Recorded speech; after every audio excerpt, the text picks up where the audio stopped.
Welcome to another episode of the JCMoseleyFC Podcast. My name's Elliot, and I'm here as always with Christian. How you doing, Christian? I'm doing great, man. Good to be back for episode 2 of season 3. Absolutely. Yeah, there's been a lot that's happened since we last recorded. We've had a couple of games of the new season. We've got some Champions League preview to kind of talk about as well, and some interesting fixtures coming up, which we'll talk about those as well. International qualifiers as well. I mean, the World Cup is just around the corner. We're going to be talking about that, and there's always a lot going on, and it's always exciting. Yeah, very excited, honestly. This is why we're doing this, we started this to talk about football, the beautiful game, the game that we love, and we're excited to start a new season. Very excited. Absolutely.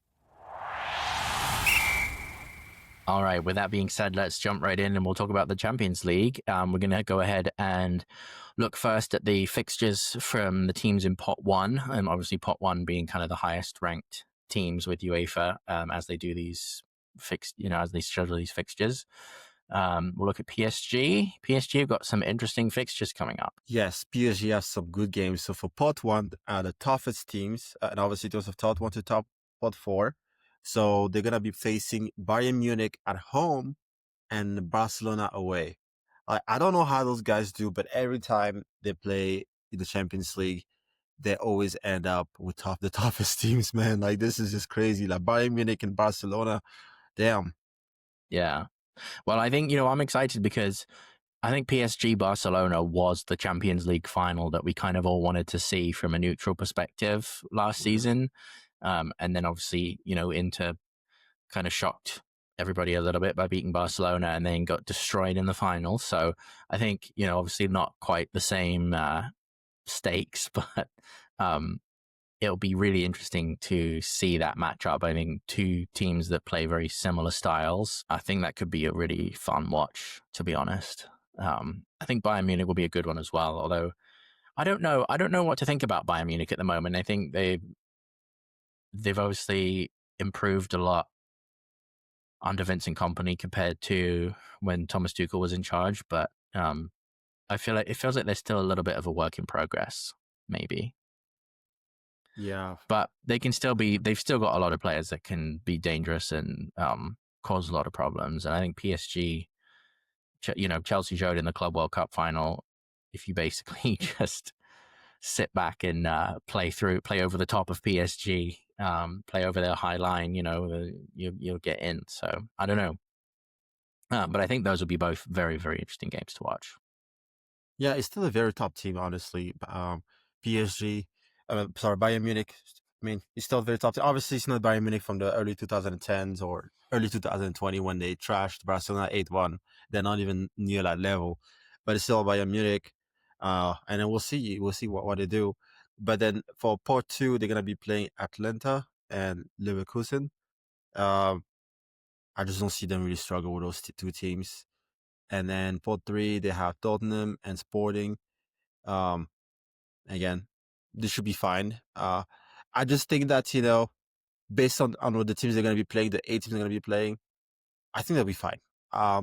Obviously, they're going to have two tough teams, Bayern Munich and Barcelona, but I think that we should see PSG in the next round. The very minimum, they're going to go through because now it's like the top 16, no, the top 8 that qualify directly. And then you have like all the way to top 24 and then they face each other. So I think that they should definitely go at least to the next round. I have no doubt about it. Yeah. I mean, they struggled last season and obviously they just kind of scraped through in the playoff round in the end. But I think this year, they've got some difficult ones, but at the same time, I think they'll be fine. We did see Tottenham give them kind of a good game in the Super Cup, which was a little surprising.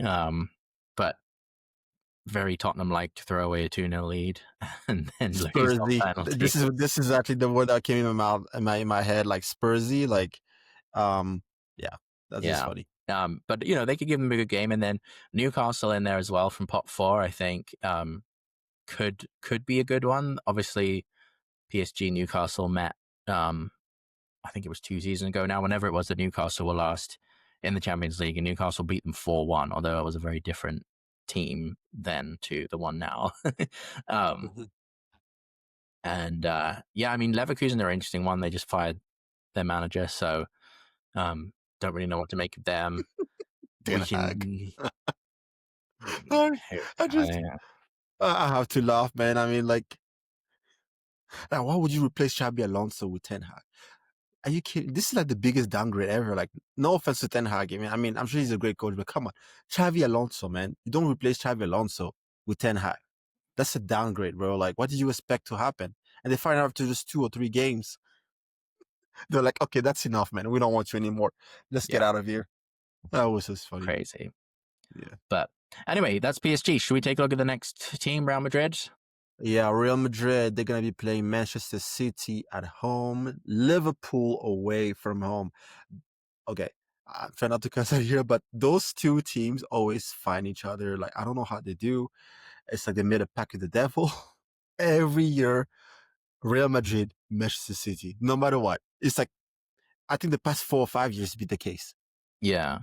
I think I'm a little bit sick of seeing that game. I don't know. It's getting to the point where it's like, we see them play someone else because, I don't know. They just always seem to face each other. I feel like Liverpool always face Real Madrid too for some reason, or maybe not always, but they've faced them a lot recently. But I don't know. How do you think Real Madrid will find those two games? I think Real Madrid will just be fine. I think they're gonna beat at least one of those two teams and maybe draw. But I don't see them losing. I think Real Madrid will just be fine, honestly.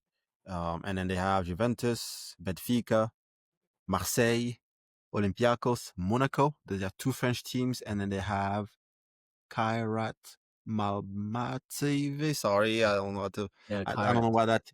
Almaty. Oh, is that a team from Kazakhstan? Yeah, they're a team from Kazakhstan. Yeah, so they are. So I mean, that's the one thing about this that I think is actually going to be really kind of interesting is it's an away game for Real Madrid, so they're going to have to fly to Kazakhstan, and I think I could be wrong about this, but I think this Almaty's the town and the stadium where they're at is closer to China than it is to other parts of Europe. So they basically are going to have a crazy long flight, probably going to be freezing cold that time of the year too. Oh my God, yeah, that's true. So it's not going to be an easy win. That might not be as easy of a win as we think it would be. I still think they'll be fine and they'll have enough to do it, but it would be kind of funny if they didn't win that. I mean, because what was it? Was it last season or the season before? They lost away to was it away or at home to a similar kind of situation, a team that was Eastern Europe, very, very far east, and I don't know, they struggled a little bit there. But again, it's a different team, different coach. Don't want to make too many conclusions early on, but yeah, I think on paper that looks like potentially kind of a difficult set of fixtures for Madrid, Man City, Liverpool, Juventus, Benfica, Monaco as well. I mean, you could throw Marseille in there too.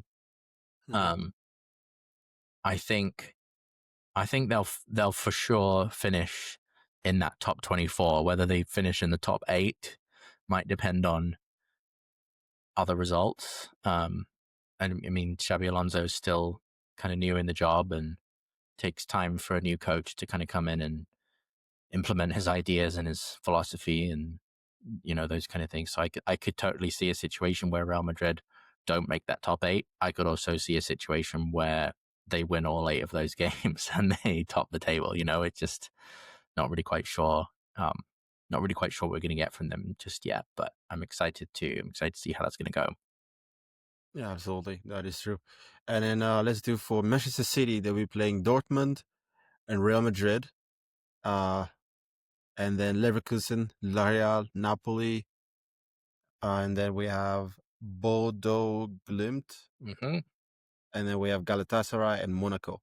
So I think City is like in the mud right now. I mean, I know they got Donnarumma as a new goalkeeper, but this is not looking good for them, man. I still think they're probably going to make it to the next round, but it's going to be very tough for them. They're going to have a very tough road because these teams are not easy. Like Napoli, Monaco even, and Real Madrid by Dortmund. It's gonna be tough for them for sure. But Yeah. we'll see what happens. Obviously Dortmund are historically pretty strong in the Champions League. Real Madrid, we kind of already talked about. Napoli is one that we haven't mentioned yet, but obviously the Serie A champions last season in pot 3, which is interesting to me, but I suppose their European record hasn't been quite as good as some of those other teams over the last few years. But also that'll be Kevin De Bruyne coming back to Man City as a Napoli player, which would be interesting. And then, the Bodo Glimt one, I think is just a little bit similar to the Kazakhstan one. That Bodo Glimt is up in Norway in the Arctic Circle. So that'll be a very long and cold away trip for Man City there. I agree with you. I think that Man City is struggling at the moment. There's not really any question about it.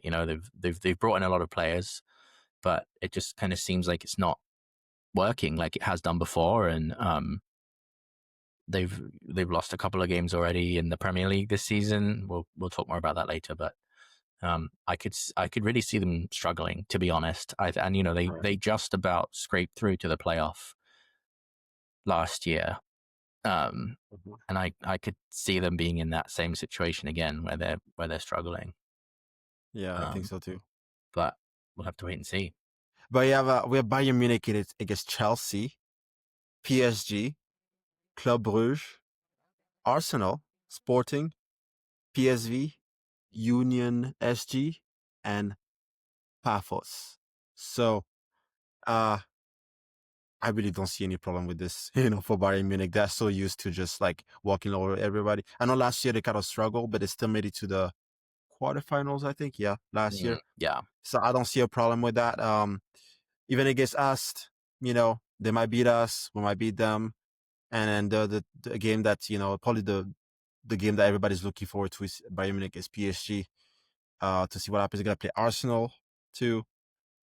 So I don't see a problem with that, man. I think they're gonna be just fine. They're gonna get the points they need to be able to go to the next round. Yeah, I think they got a pretty favorable draw, which good for them, and be another chance for Harry Kane to come and score some goals at the Emirates. I know, as he always does. Yeah, he always does there. Yeah. Should we take a look at Liverpool? Liverpool. Those Real Madrid and Inter. Man. Atletico Madrid and Frankfurt, PSV, Marseille, Karabag, and Galatasaray are their 8 teams. Obviously, they finished top of the group last year. They beat Real Madrid in the league. Obviously, it meant nothing in the end. They've been playing both Madrid teams, which is interesting, and Inter Milan away as well. Obviously, Inter Milan kind of going through some transition themselves, but that is always going to be a tough game. Aside from that, though, I think they'll have enough to finish in that top 8. Personally, I don't see them missing out on the top 8, to be honest. Especially with all the money that they've spent in the transfer window. But I don't know. We'll have to kind of see how it transpires. But what do you reckon? Think that I think it's gonna be. I mean, I don't think there would be a problem for them because they've always done well the past few years in the Champions League. At least go to the next round. I don't think that should be a problem for them. But obviously, they're gonna have to face Real Madrid and Inter Milan, which would be 2 tough teams. But other than that, I really don't see a problem with that. And the teams they have, the way they are playing right now, the first 3 games of the season, and then they're playing against. And the new signings they have, like this team is a team to look for this year. I think they're gonna make a deep run in the Champions League. That's what I'm predicting. Potentially winning it all. Yeah. Okay, next team, Inter Milan. Already talked about them playing Liverpool. They also play Dortmund, Arsenal, Atletico Madrid, Slavia Praha, AI. Oh no. Yeah.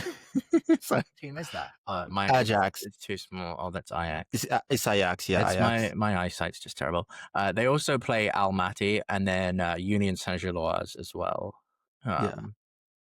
So I don't know. Inter's one that I'm really not sure about, to be honest. I think obviously they got destroyed as we mentioned in the final last year. They lost their coach. They kind of changed things up a little bit. bit of a transitional period for them. Kind of feel like it could go either way again for them. It's hard to predict. Yeah, definitely. So I mean, we don't really know what, because they have a new manager now. They got some new signings. You don't really know what to expect. But I don't think they should be. I think they got a pretty favorable draw, to be honest. They should be able to go through very easily. Liverpool, of course, is going to be a tough game. And then Arsenal. I don't really see a problem against Dortmund, but again, Dortmund is also very unpredictable.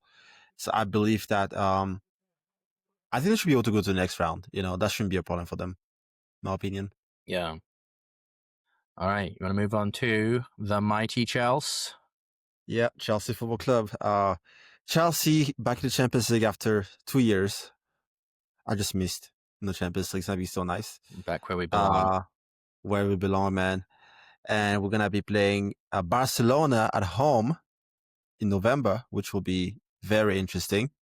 Barcelona and Chelsea, we have that history, man, that rivalry. Mm-hmm. Like the thing that made me hate Barcelona as a Chelsea fan was 2009. You know exactly what happened. I was like, are you kidding me? Like all those fouls and like no penalty for us. But I'm big, and then we got our revenge in 2012. So that was very sweet, Yeah. So anyways, we have Bayern Munich. They'll be playing at their home turf, which would be interesting. Always nice to go back to the Allianz Arena. Sorry, my German accent is terrible. And then Benfica playing at home. I'm planning to actually be at that game. Benfica, Chelsea. And then we have Atalanta, Ajax, Napoli, Paros, and Garabag. Okay. Yeah, so this will be very interesting. In my opinion, I think we should be fine. Bayern Munich and Barcelona, they're two tough games, extremely tough games. But we should be able to manage. I mean, we won the Club World Cup, so there's no reason to be scared of any of those teams. We are back in the Champions League for a reason. We don't play against Wi-Fi passwords anymore, like people said in the Conference League. So we'll see what happens. What do you think about Elliot? Yeah, I'm quite happy. I'm quite happy with our draw, to be honest. I think I'm not one of those people that wants to just get the easiest teams possible out of every pot. Like I like the fact that we've got a couple of games in there: Barcelona, Bayern Munich, maybe Benfica as well. I mean, we struggled against them a little in the Club World Cup in that game that went to extra time. Again, referees ruined it, and then there was a 2-hour weather delay. But still, I still think Benfica could cause some problems. I think Atalanta could cause us some problems as well. But if you want to be the best, you have to beat the best. That's kind of how it is, and I'm happy that we've got some exciting games to look forward to.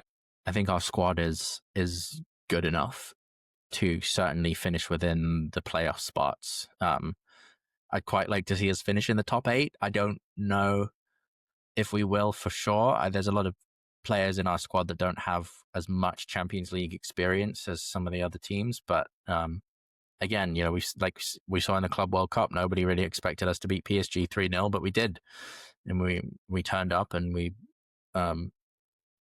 played really well. So I'm just glad we're back in the Champions League. Honestly, I think if we can finish in the top 8, that'd be fantastic. If we can finish in the qualifying positions, great. I'd fancy us to beat whoever we get drawn against over 2 legs. But yeah, it's just good to be back. Yeah, so Dortmund, the team that is always in the Champions League, always there. Inter Milan, Manchester City, Villarreal, Juventus, I'll just say Bordeaux, and then Tottenham, Atletico Club, Copenhagen. So what do you think? Do you think they're gonna be fine in this group? Yeah, I think they'll be okay. I think they've improved quite a bit compared to where they were at this time last year. Obviously, trip to Man City could be tough. Trip to Juventus could be tough. Trip to Tottenham, lads, it's Tottenham. Come on, and they should win that. No, I think they'll be fine. Yeah, I think they'll be fine. It's not too difficult of a draw. They always seem to do pretty well in the group stage of the Champions League, so I'd back them to do well again this year. Yeah, and then my Barcelona, PSG, Chelsea, Frankfurt, Club Brugge, Olympiacos, Slavia Prague, Copenhagen, and Newcastle.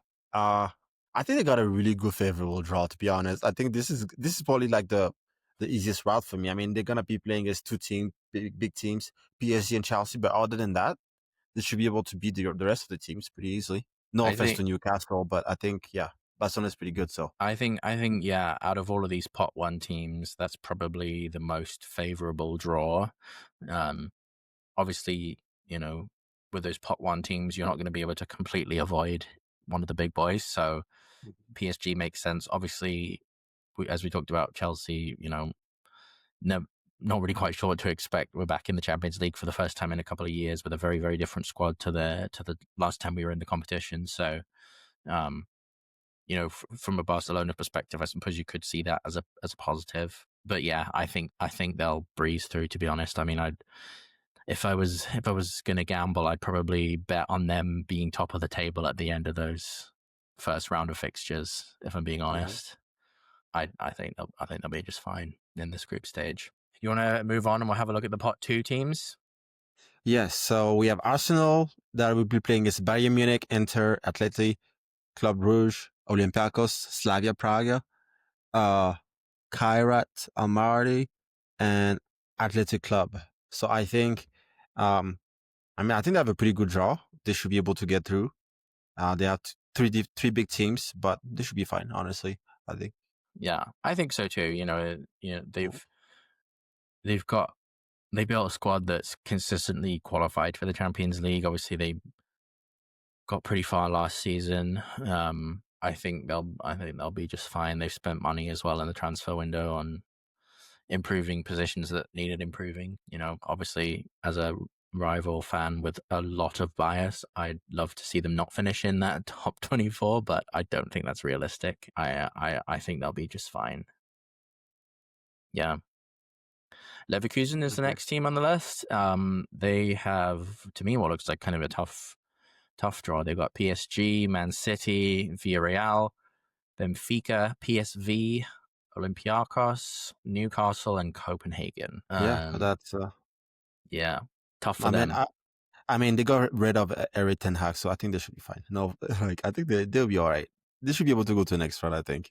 Yeah, they've. They're a team too that's lost a lot of their starters from last season, but and obviously they coach too. But I'd still back them to get a. You don't just become bad overnight. I think they'll be okay. Right. Atletico Madrid. Take a look at their fixtures. So you have Inter, Liverpool, Frankfurt, Arsenal, Bordeaux, PSG, Union SG, and Galatasaray. I think they have a really good draw here, honestly. I mean, they have three big teams, Arsenal, Inter, Liverpool, very tough games, but I think that they might be able to win one or two games there. Probably lose to Liverpool. But other than that, they should be fine. Yeah, I think so too. I think, they should get enough points to maybe even finish in that top 8. I don't know. It's just it's with this new format, because we only had 1 year of it. It's just so hard to predict kind of who's going to finish in that top 8 and who's going to be in those playoff spots. And I don't think anybody would have predicted PSG and Man City and Real Madrid all finishing outside of that top 8 last season. Yeah, so. And before I forget, I know they made some changes because it didn't really matter like if you were top of the league at the end of the season in the regular season in the Champions League last season. But this season, like if you're the top 8, you have advantages. So that means that you get to play the away game in a leg at home. So for example, if you end up in a semifinal, you always are going to have the second leg, because that's a huge advantage to whatever team, because they know the result, they know what to do to be able to go through. So they made some changes, like you have advantages now. So you just like, it's another incentive to finish the top 8. But we all know that, they kind of Americanized it. You can finish first and then still go out the next round. So as long as you make it to the next round, I think that's the most important. But finishing top 8 is always nice so that you can avoid playing the biggest teams early on. But again, that's what happened to Liverpool. They were top of the league. They played against a weaker team, which was PSG, and they lost in the round of 16. So this is what makes this new format so exciting and interesting. Yeah, absolutely. Benfica is the next team in pot 2. Real Madrid, Chelsea, Leverkusen, Juventus, Napoli, Ajax, Karabag, and Newcastle. Wow. That's a tough draw. I think this is the toughest draw I've seen. Oh my word. Whew, they're gonna struggle. They might not even make it to the next round. I mean, that is very tough. And it's not they're like wow. Real Madrid, Chelsea, Leverkusen.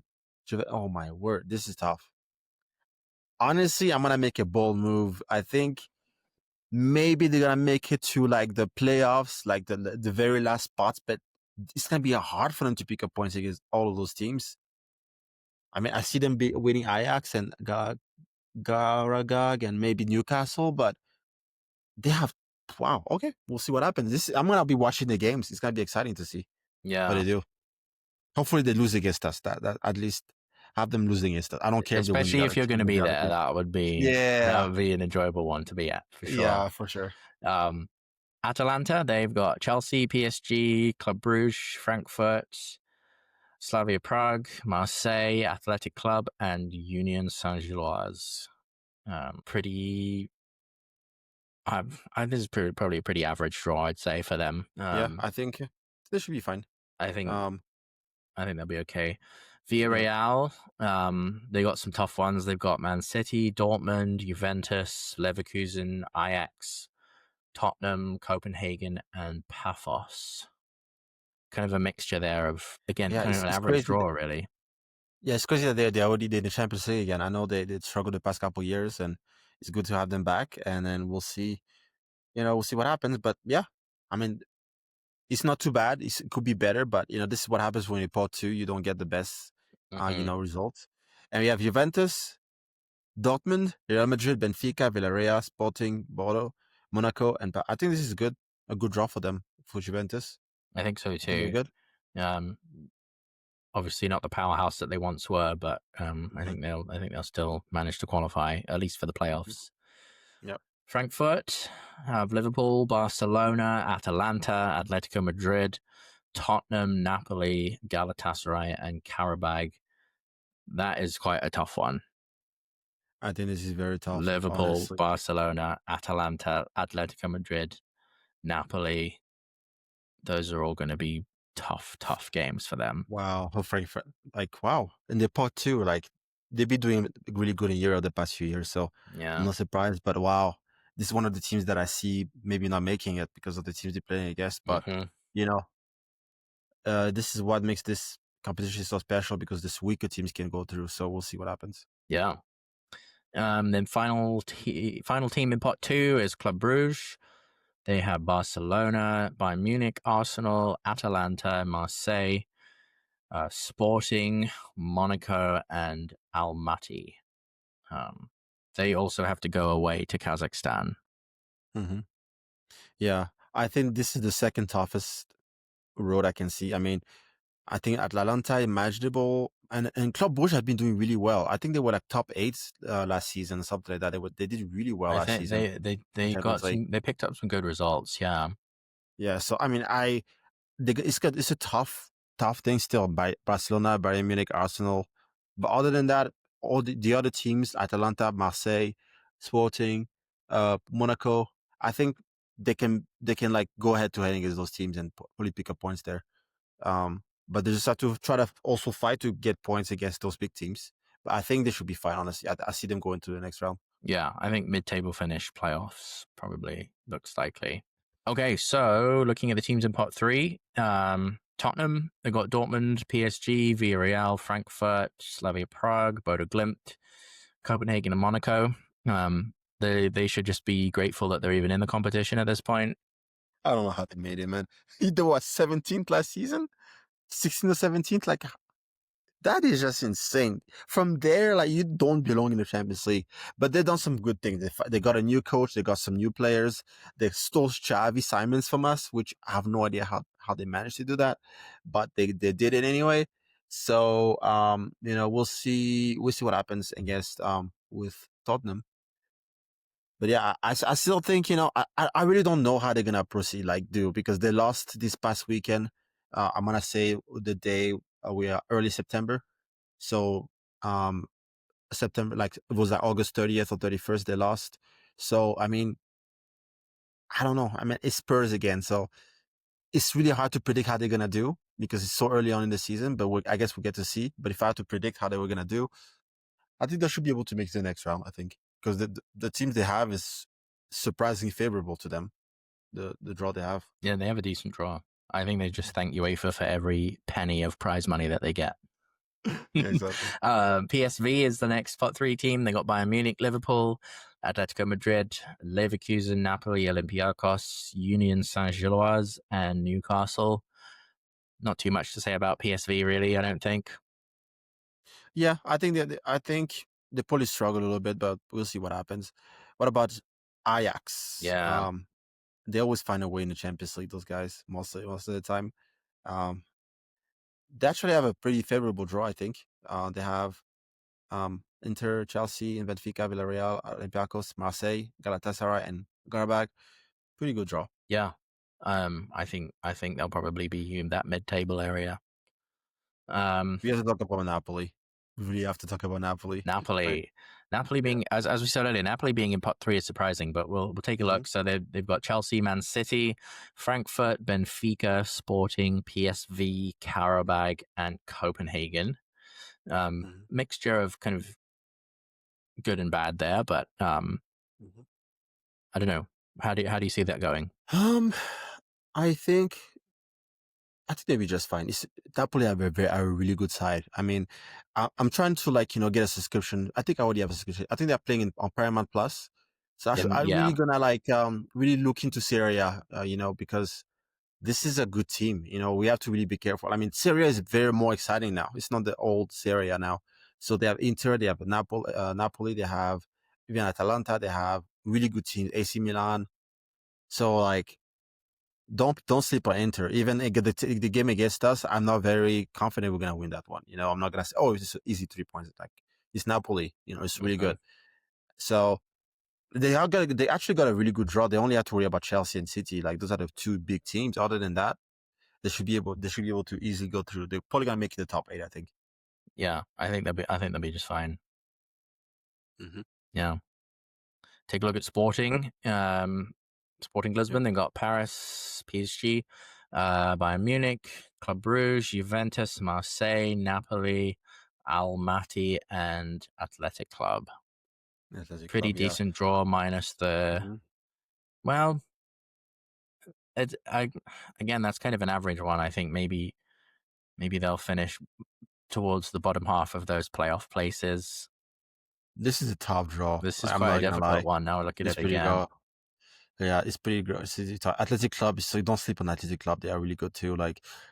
Yeah, I think this is a really good tough draw, to be honest. So yeah. Now you want to talk about Olympique Marseille. I really want to talk about Marseille because they haven't been in the Champions League in so long. And Marseille is they cannot say they're the only French that won the Champions League anymore, obviously, because PSG won it last year. This year, actually, technically. So Liverpool, Real Madrid, Atalanta, Club Brugge, Ajax, Sporting, Newcastle, and Union. I think they have a pretty good draw. I think. I think they'd be feeling pretty confident about getting some results against those teams. Yeah, I mean, they'll obviously great for them to be back in the competition. I think they've got a very good chance of making those playoffs for sure. Obviously, Liverpool, Real Madrid, probably Atalanta as well will be all tough ones, but I could see them grinding out results at one or two of those. Yeah. We skipped over a couple of teams in pot 3. Olympiacos, Slavia Prague, and Bodo Glimt. Sorry to fans of those teams if you're listening. We're not going to talk about your team. Pot four. Should we talk about Monaco in pot four? Yes, absolutely. So Monaco, City, Real Madrid, Juventus, Club Brugge, Tottenham, Bordeaux, Galatasaray, Ferros. I think for a pot four team, they have a really good draw, man. Like they just have to go head to head against those teams. They only have to worry about Real Madrid and Manchester City, and they can potentially beat Juventus and Tottenham. They'll be fine. I think. Honestly, I'm excited for this season Champions League, man. It looks so good. Like I feel like any games that you're gonna turn on, it's gonna be good. No matter what game you watch.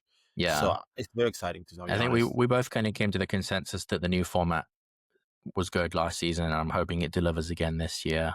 I think it will. One other team that I just wanted to quick mention from pot four was Newcastle. They've got quite a tough draw, I think. Barcelona, PSG, Benfica, Leverkusen, PSV, Marseille, Athletic, and Union Saint-Gilloise. Obviously lost their star man in Alexander Isak. I can see them struggling a little bit.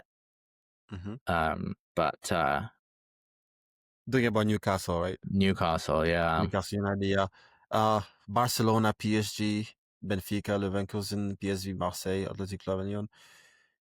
Yeah, it's gonna be tough for them. But that's the thing, is like those teams, they just don't, no offense to them, they just don't have any history in the Champions League, It's not like what to expect, like pedigree or expectations. So it's very hard because they can either do a really good job and top the whole league, or they can just do terrible and be out the bottom team. So but I think Newcastle, I mean, Premier League teams have been doing really well the past few years in the Champions League. So I'm expecting them to go through the next round at least. Yeah. But we'll see what happens. Yeah, and as you say, I think it's shaping up to be a very, very exciting Champions League season. Very much looking forward to watching some of these games as they start after the September international break. Right. Well, before we move on, should we do some predictions? Yes, man. Who do you think is going to win the Champions League, man? I want to put you on the spot right there. Dun dun dun dun. Liverpool. Bro, why do we always think alike, man? That's the team I was thinking too, man. I'm like, those people. I mean, I'm trying not to cuss at this, but like those, oh my god, those efforts, like, it's crazy, man. I just freaking hate it. Like their team is so stacked, and they got another Isaac, like that guy, like that is so unfair, man. And they have the experience, they have they've been playing together for years. They have the management, the manager, they have everything to win the Champions League this season. At this point, this is their goal right now. Yeah, I will. If I had to make a prediction, I'll probably pick Liverpool. Honestly, So yeah, I mean, we're both on the same page, I guess. I mean, Barcelona is, I think, contenders at this point. Do I think they can win it? I don't know. I just think, like you said, Liverpool are just stacked. They've got too many good players. I don't see any reason why they can't go all the way this year. They got unlucky with the draw against PSG last year. I think they maybe would have gone a lot further if they hadn't had to play PSG so early on. But we're in agreement then, I guess. We'll clip this and we'll come back to it in May 2026 or June 2026. We'll see if we were right or wrong. But yeah, absolutely. Yeah. All right. We'll take a quick break and then we will move on to our next topic.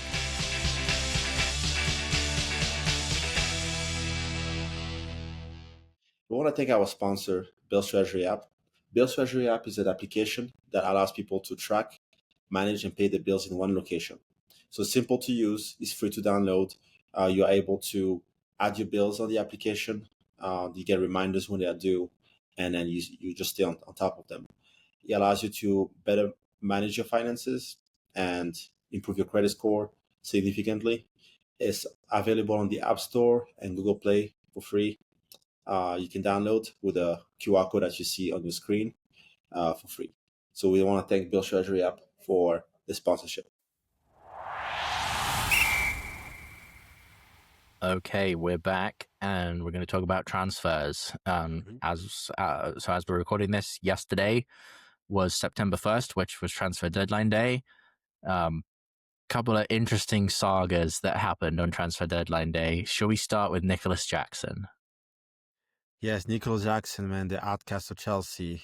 We give him so many chances, man. Like, I wish him the best. He's an African too. Like, I wish him the very best in his career. But bro, like, you got so many chances. You were the starter of Chelsea for 2 years, and then you just never really shown that we shouldn't replace you.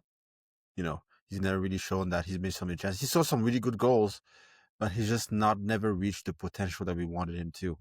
So he can only blame himself for that at this point. And, I think Chelsea had to move on. But it was funny how he flew all the way to München and then to Munich. And then Chelsea tried to call him back because Delap got injured. And then they found a way to make it happen anyway. So that was interesting. Well, I don't know if you were following, but I was kind of following the updates as they were happening a little bit over the weekend. And, 1 minute the deal's still on, the next minute it's completely off and he's flying back to London. And then the next minute, oh, actually, no, he stayed in Munich and he's trying to figure it out. And it was one of those, you just had no idea what was going on. And then at one point, kind of everything that we were being told was he's 100% not going to Bayern Munich. He's 100% coming back to Chelsea. And then lo and behold, transfer deadline day comes around and he does in the end get his move. Yeah. I think, honestly, no matter how much trash we talked about the owners of Chelsea, they're business people, man. And I mean, you hate or love the United States, Americans know how to do business. This is just how it is. It's like, I just don't know, because this was all a business tactic. They obviously were not going to get a Jackson back. I think they got like another £20 million extra because of what they did. So it was all a business tactic to try to get more money out of Bayern Munich. So that is just crazy, man. And it was interesting because I saw it. I was like, that is not cool, man. The guy flew all the way already, excited to sign his contract. And you tell him, no, you have to come back. Like, why would he do that, But at the end of the day, we ended up getting Gehi back. Gui, I forgot his name. Gui, yeah. I don't know his last name. By Gui, we got him back from loan. I think he was at Southampton, I think. He was at Sunderland. Sunderland. Yeah, so we got him back. So I think we should be fine, honestly.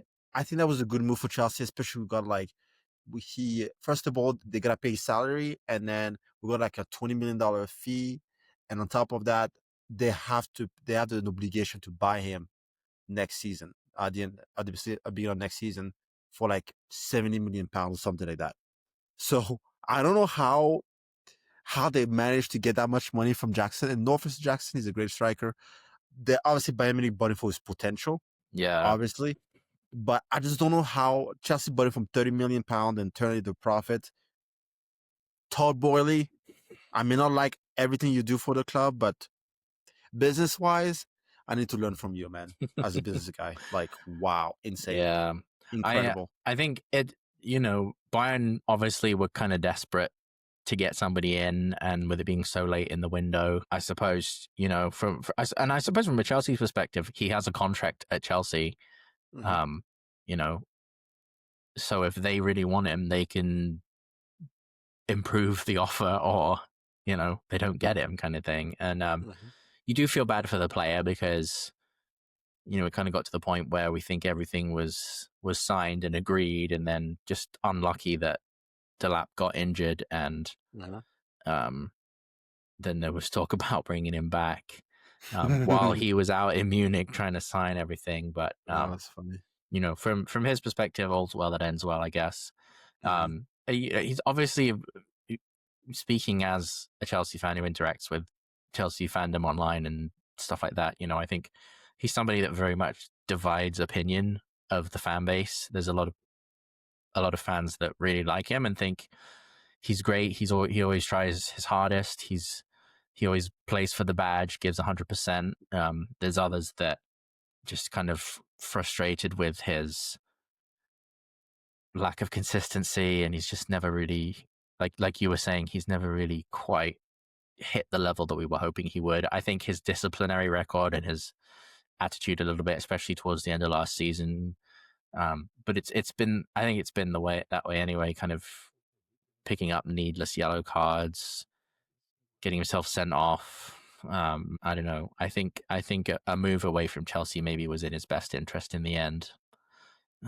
Yeah, I think that he wouldn't want to be on the bench. He wasn't gonna play much, honestly, because you have Delap and João Pedro, and they were not gonna be able to.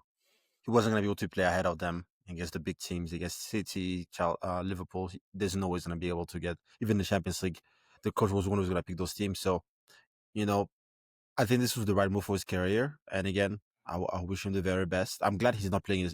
He's not moved to another Premier League team because we would have to play against him. So this is Todd Bowley again doing his magic, like making sure we get we get rid of him and he doesn't play in the Premier League. Like, get him out of the of there and just be like, you don't play against us. Go score some goals in Bundesliga.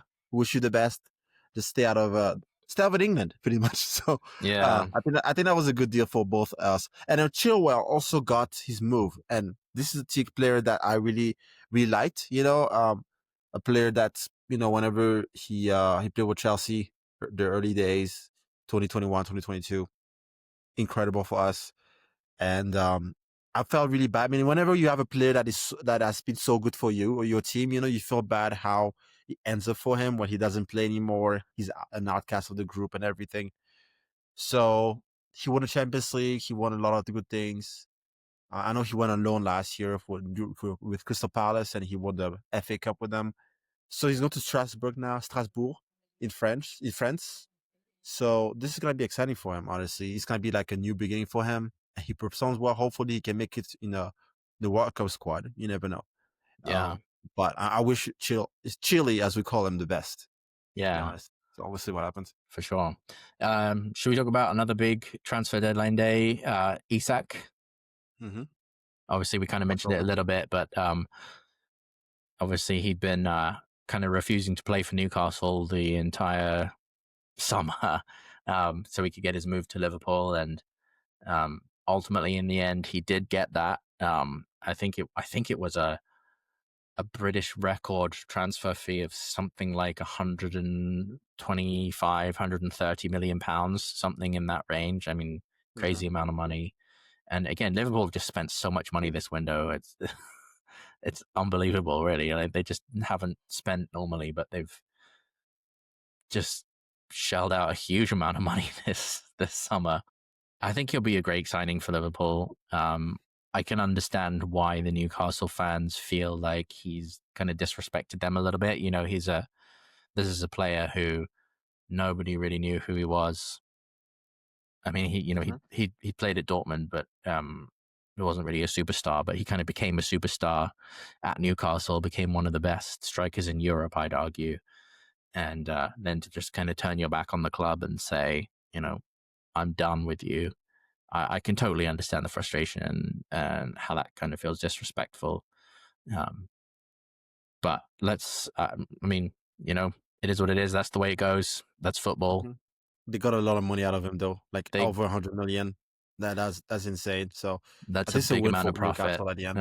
Yeah, and they did get a couple of. I think part of it depended on Newcastle getting strikers in, and they got guy from Germany in a few days before the deadline, and then they got Johan Wissa from Brentford, who's got some pretty, he had a pretty good season last season in the Premier League. They brought him in on deadline day as well. So, yeah, I don't know that, but we talked about it already. That Liverpool team is going to be a scary one this season. I mean, Salah, Isak, Gakpo, Ekitike, Florian Wirtz. What a team, man! I mean, they've got a lot of good players. Yep. Other kind of more notable transfers, you kind of alluded to it earlier. Donnarumma left PSG and has gone to Man City.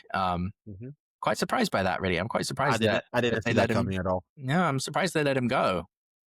So I know the backstory of that is that they had issues with his contract, so he was supposed to sign a new contract, and then PSG of like 5 years ago was like, we'll just sign whatever, give the big players the big money. They don't do that anymore. They're actually like, it's based on performance now. So depending on your performance, that's how you earn money now. So obviously he didn't like that. He wanted like a guaranteed contract with money, which he has the right to ask for it with what he's done for the club and brought him so much success. But at the end of the day, PSG is a new team now. They, obviously you can see the results why they are European champions now.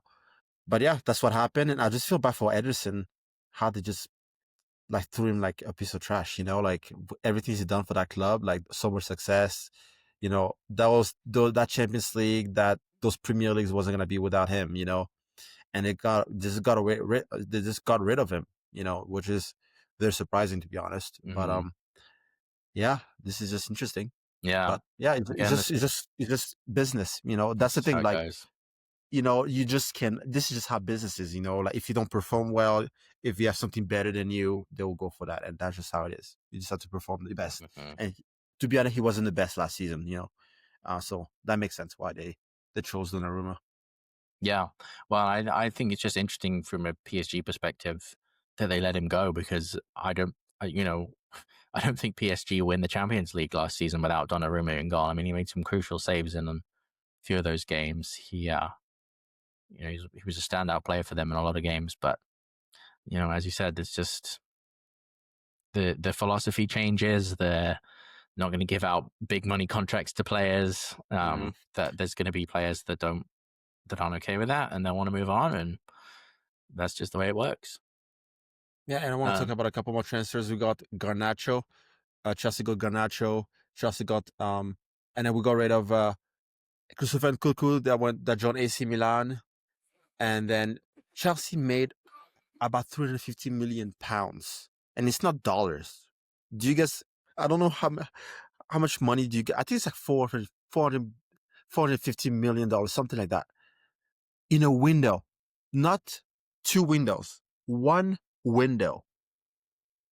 As I told you, Americans know how to do business. Like, the US, this country is like, do you know how much money that is, Elliot? Like, it's a lot of money. It's crazy amount of money. $450 million US. Like, wow. That is just crazy, man. Insane. Yeah, I think that's the record for the most amount of like the highest fee for sales generated in a single transfer window. It's pretty incredible, really. so I think from now on, I still don't agree with everything that the owners are doing with the club. Despite the success we're having, I'm happy with the success. I still don't agree with everything, but when it comes to business, I have nothing to say about it. I'm 100% agree. I'm like, I'm gonna learn from you. I'm gonna write a pen and be like, how did Todd Bowley convince Bayern Munich to take Jackson from us for £80 million, not dollars? Like, I don't know how they did that, man. This is insane. Yeah, but wow, incredible. It's crazy. But yeah, you mentioned too, Garnacho, interesting one. Clearly didn't want to be at United. I think we'll see how that goes. I'm glad for Nkunku to get a move away as well. I think he just had a disappointing season last season. I thought he played pretty well in the Club World Cup, got an important goal for us against Benfica, but I think it was clear that his time was up, really, and AC Milan I think will be a great fit for him, and I hope he does really well there. I mean, I'm disappointed that didn't work out as we'd hoped. I think he's a great player, but it's just I hope he does well at AC Milan. Yeah, for sure. Okay, I'm sure there's probably a lot of other transfers that happened that we've missed as well. I mean, there's a kind of the bigger stories from deadline day. I guess one of the other ones from deadline day was Liverpool missing out on Mark Gahey, the defender, who I guess everything had all been signed. He was going to go from Crystal Palace, and then at the last minute, Crystal Palace denied the move because they didn't get a replacement in time, and that move fell through in the end. That was a bit of a kind of an unsure one on deadline day. That was happening there in the background as well. It happens every single season. Do you remember when De Gea almost joined Real Madrid? And then somehow they misfiled something, like, this is just insane. This is what we love, like the way the Europeans do football. Like, I just love it. It's so dramatic. It's literally like a telenovela. It's like, okay, what's going on deadline day? I know there was streamers that were like literally streaming all day about all the deals. It was so, it's like this is why we love the sport, and this is what I don't want anything to change. I'm like, I just hated how they try to change things about this game. Try to change the offside rules, like this, and I'm like, bro, like what? Why do you want to change so much? You Yeah. know, if to be honest, I don't even like VAR.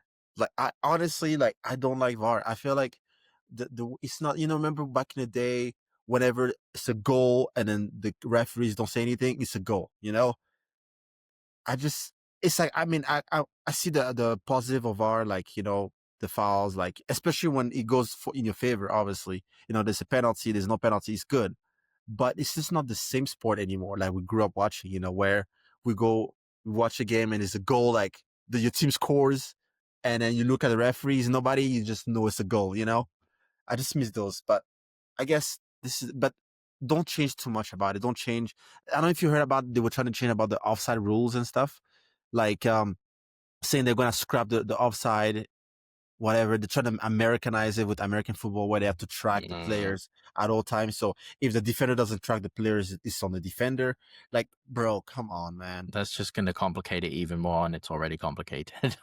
I've never been to a protest, but if that happens, I'm gonna make sure we gather some people. Like, I'm gonna try to create, because this, like, oh, did you see how they this weekend, like, a player from Crystal Palace kicked the corner flag? He got a yellow card for that. Like, nobody forgot what you remember what Vardy did. I'm sure you remember what he did, right? He literally, like, didn't just kick it; he broke it. He didn't get a yellow card for that. Like, Yeah. why would you get a yellow card for that? Like, this is stupid. Well, and the crazy thing about that too is that's his normal celebration. Like, he always does that. So why is he getting booked for it? It's just what?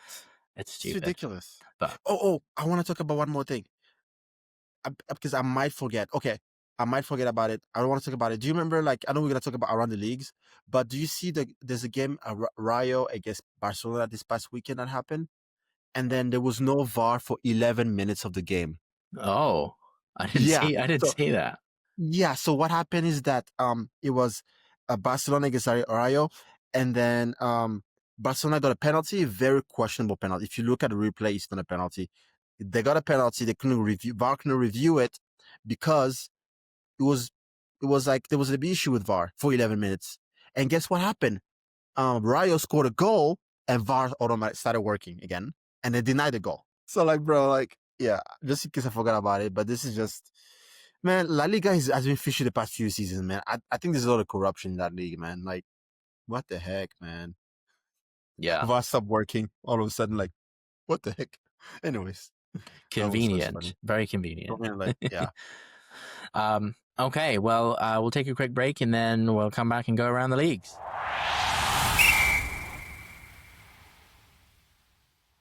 We're going to start with the Premier League. 3 games in. Not really too much to talk about. Liverpool, unsurprisingly, top of the tree, 3 wins out of 3. Second place, the mighty Chelsea. Yeah, the only 2 undefeated teams so far. We dropped points against Crystal Palace, but Liverpool, man, those guys are scary, man. I don't know if anybody's gonna be able to overcome them this season, to be honest. I think Chelsea, we're doing good so far. We both talked about how we're gonna probably be challenging for the league, but definitely be in the top 4 minimum. As much as I would love Chelsea to win the league this season, I don't see anybody competing against Liverpool this season, to be honest. I feel like they're gonna run away with it, and there's nothing nobody can do about it. That's what I'm predicting. Yeah. And then City, surprisingly, is like struggling right now. They lost 2 games out of 3. So, yeah, we'll see what happens. What do you think about it? Yeah, I mean, I think it's largely kind of following off from where last season ended. I think it's interesting that all 3 of the newly promoted teams already have wins on the board. Obviously, I know that typically teams coming up from the Championship have struggled in that area, but Sunderland actually won 2 of their 3 games, which is quite good for them. Sitting up in 6th right now. Of course, it's way early in the season to be really seriously talking about position in the table, but I think one team that concerns me, Aston Villa, they haven't scored yet. 2 losses, 1 draw. fallen off pretty badly. Mm-hmm. International breaks come at maybe a good time for them. They did make a couple of deadline day loan signings, I think, and Mm-hmm. I don't know, that one's surprising. Also, Fulham haven't won yet. Newcastle, and then we've kind of talked about Newcastle, and the whole start of the season for them has been kind of shadowed by the whole Isak Yeah. saga. But yeah, otherwise not too many shocks as far as I can tell. I think it's very early in the season, so we'll see what pans Yeah. out. But early signs point to Liverpool running away with it, as you said. Mm-hmm. Which league shall we take a look at next? La Liga. I think Real Madrid is doing well. They look solid. I've seen a couple of the games. Mbappe on fire. Vini Jr. Atletico Madrid is kind of struggling right now. They lost 2 games. Actually, they drew 2 games and lost one. They haven't won a game this season. They are really struggling. I think they lost like really good player. They lost Rodri, De Paul, to Inter Miami, which very surprising, but not too surprising because of Messi and all those teams. Yeah, so I mean, there's nothing much to talk about. It's so early on in the season that it doesn't really matter anyways. Like even Girona at 0 points can technically win the league. So yeah, good. yeah, I mean, good start for Athletic Club and Villarreal as well. Both of those yeah, teams for sure. unbeaten. Mm-hmm. Yeah, again, just maybe a little too early for predictions, but it's looking like it's going to be a 2-horse race again. Real Madrid, Barcelona. You want to look at Liga? Yeah, La Liga McDonald's. Is this the Liga McDonald's? I think so, right? Yes, it is. Okay. All right. I don't want to stop saying that. It's just funny. I'm at PSG. No surprise there. Nope. Again, 3 games in, kind of early to really make too many predictions. PSG and Lyon, the 2 teams that have kind of won everything, or won all 3 of their games so far. I'm so happy to see Lyon. Like this is like the team of friends that I actually really like. I grew up watching them back in the early 2000s. They were like beating everyone, and yeah, it's really nice to have them back like at the top. I know it's only 3 games in, but it's looking good. Yeah. Interesting to see how Paris FC do as well. Obviously, they'll be. We talked about them in the last episode, kind of just a stone's throw away from Literally the Paris Saint-Germain. Yeah. So that'll be an interesting one to watch. I think Marseille maybe having a bit of a slow start, interesting as well, given that they will be playing Champions League football. But again, I mean, very early to make conclusions in the season. I don't really see any other outcome other than a PSG league win, to be honest. There we go. Sorry, I'm just laughing because of Ten Hag, man. Like who gets fired after just 2 games in? Yeah. Do you know how bad you have to be? You have to piss off the top dogs in the organization to be fired after just 2 games. You have to really because only the top dogs can make those kind of decisions. Like the president, the CEO, whatever. Those are the only people that can make those kind of decisions, right? So Bayern Munich, obviously, a comfortable winning. Dortmund, no surprise there. But Leverkusen, a team that has been competing for the league the past couple of seasons, like they've only scored, how many goals have they scored? 4 goals. They scored 4 goals and conceded 5 goals. And then they won 1 and lost. They drew 1 and lost 1, yeah. And then they're like, okay, that's it, man. 2 games, you're out. Like, that's why I was laughing, by the way, because it's so funny, man. Yeah, they had. Yeah. I think they had a pretty bad preseason too. I don't know if they won any games in their preseason, but I don't know. I think Ten Hag, time to learn Arabic, my guy. Yeah, go to Saudi Arabia. You gotta beat that money, man. That oil money, $20 million. Like, did you see how Gerard? He got like $20 million a year as a coach. He did for 2 years and got fired for like terrible results. I mean, not everybody that is a great player is gonna be a good coach. I mean, we prove it time and time again. Like, Lampard is actually doing pretty good in the championship right now. Maybe that's where he belongs, to stay in the championship. But other than that, I mean, not everybody, like even Xavi, the legend Xavi for Barcelona, Hernandez. he's struggling right now. He can't find a team, Yeah. and not everybody is destined to be a good coach as a player. This is how it is. Yeah. Okay, you look at the Liga Syria. Portugal. Oh yeah, La Liga Portugal. Yeah, of course, Liga Portugal. Let's do it. I don't. Okay, so some teams have played 4, some teams have played 3. Not really too sure why, but fair enough.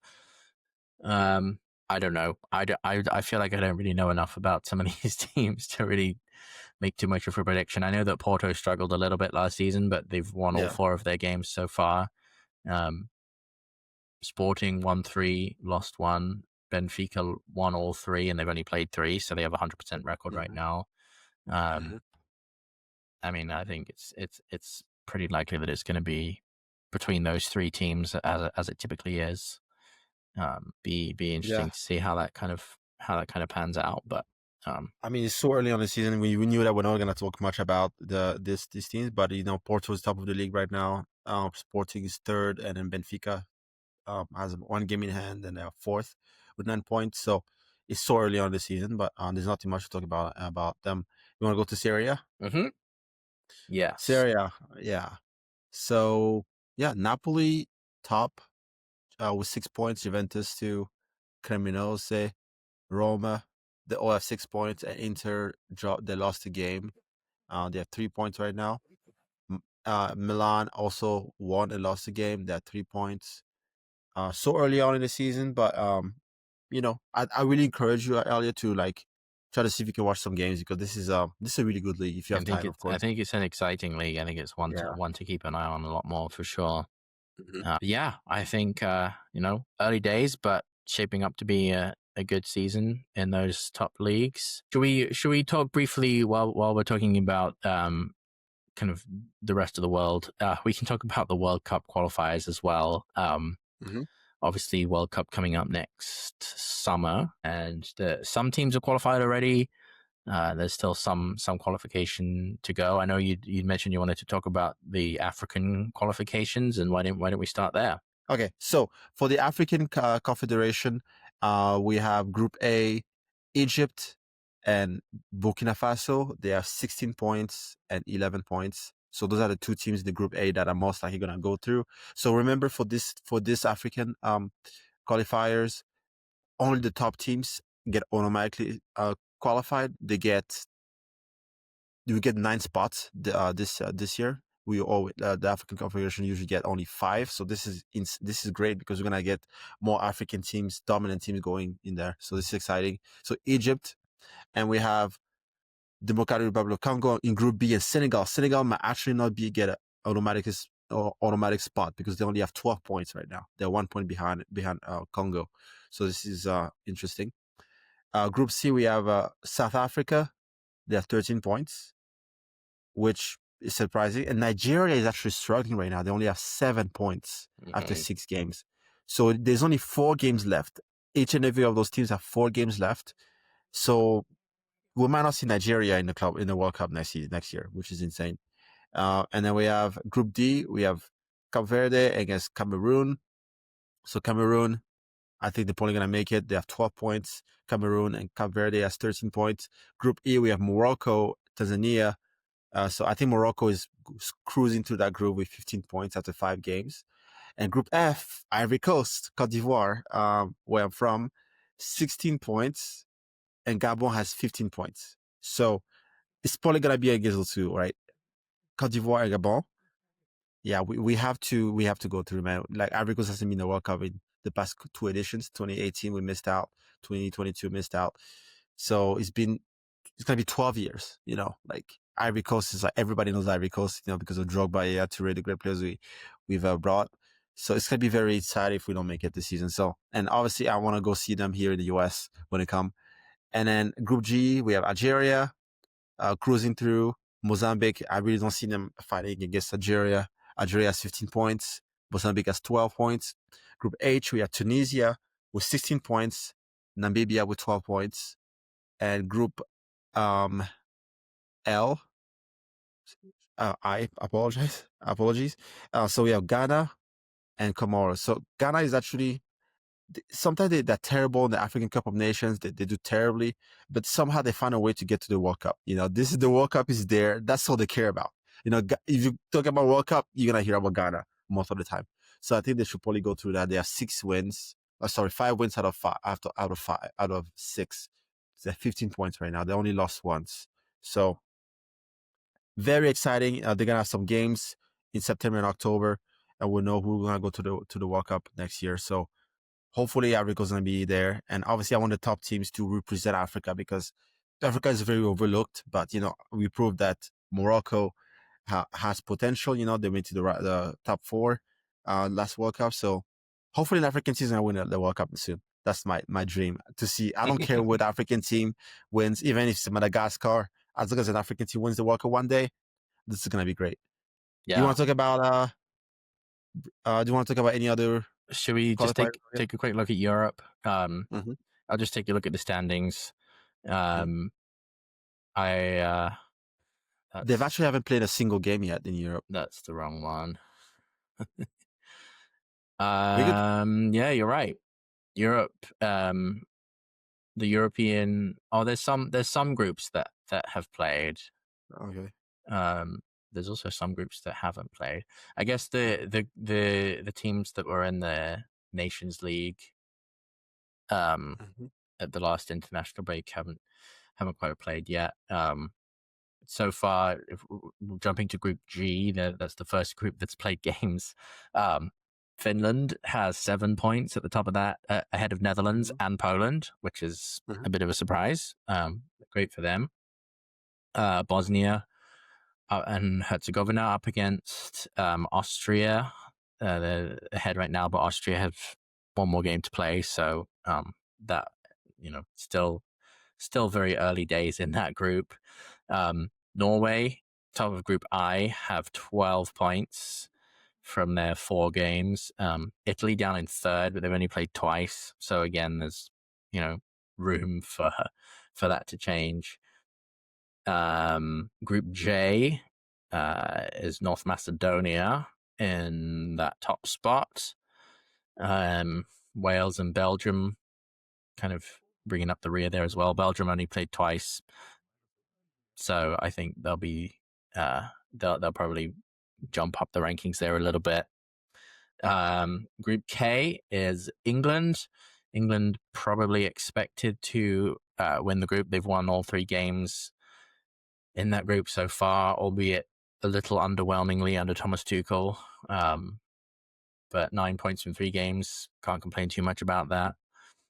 And then, of course, as we're recording this, some of the I know for sure England is playing some qualifiers during this window, so they'll have a couple more games there. And then Czech Republic, or Czechia, I should say, top of Group L, although Croatia, again, only 2 games played, and they're 3 points behind. So there's a lot that could still change there. But yeah, I know that there are there's a few confederations around the world that they have already got teams qualified. Yeah. I kind of want to talk quickly about the CONMEBOL. So we have Argentina qualified already, and Ecuador. Moisés Caicedos is going to be at the World Cup next year, and Brazil is still qualifying, because apparently, if you look at the table, I'm going to say it for our listeners. So we have 35 points for Argentina, 25 points for Ecuador, Brazil has 25 points, Uruguay 24, Paraguay 24, Colombia 22, and the top 6 get automatic qualifications. I don't know. I know there's like maybe an extra spot for the international playoffs. I don't know which one, but pretty much the top 6 automatically qualify for the World Cup. So they have 2 games left. Yeah, they have 2 games left. Pretty much this is what's going on. But I think Brazil and Uruguay are pretty much safe, and Paraguay 24, 25 points. I don't see Venezuela overcoming, the 18 points. They have like 7-point deficit there, unless something really magical happens. I don't see that happening. But yeah, I think it's gonna be the South Americans. Even though they only have like 4, 5, or 6, they always find a way to make deep runs in the World Cup. So we'll see what happens in South Africa. Yeah, in South America.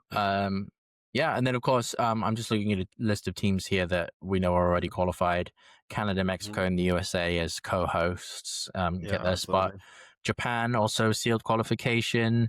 New Zealand, Iran, um, Korea, South Korea, Jordan, Uzbekistan, Australia, and then you mentioned the CONMEBOL teams as well. So there's still a lot of places up for grabs, but yeah, think about teams like New Zealand, Iran, Uzbekistan, Jordan. They're countries that don't typically show up in the World Cup, and I think that's the thing with this new expanded tournament is it gives more teams that don't normally play in the competition a chance to qualify. So I think that's positive. But Absolutely. yeah, over the coming months, obviously we will we'll know more about who's qualifying. But let's hold out hope that Ivory Coast make it. I'd love to see that.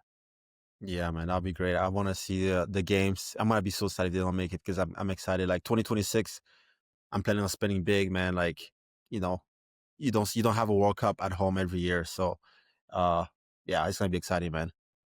For sure. You gotta go to some England games too, man. You have to. You have to. Like, this is like a must as a football fan. Unless you're like broke, I mean, sometimes life happens, but if you have the money, there's no reason not to. Like, Yeah, you have to go. it would be amazing to see your country play at a World Cup. So let's hope we can both make that happen. Absolutely. Yeah. But yeah, man, I'm excited about our next podcast. I might be in the UK whenever we shoot it. So we're just gonna have to work with the time zone. But I'm excited. Obviously, I'm probably gonna talk about the games that I've been at. And then yeah, excited for our next episode for sure. Yeah. Yeah, and it's gonna be been an interesting start to the season. Looking forward to the Champions League games getting up and running, and Absolutely. see a lot more will have happened by the time we record our next episode. So as always, thanks to everybody for listening. Love to hear your thoughts. If you have any thoughts or comments or suggestions, you can leave those in the comments. Thank you to our sponsor, the Bills Treasury app. Make sure you download that on either the App Store or the Google Play Store. And we will see you next time. See you next time.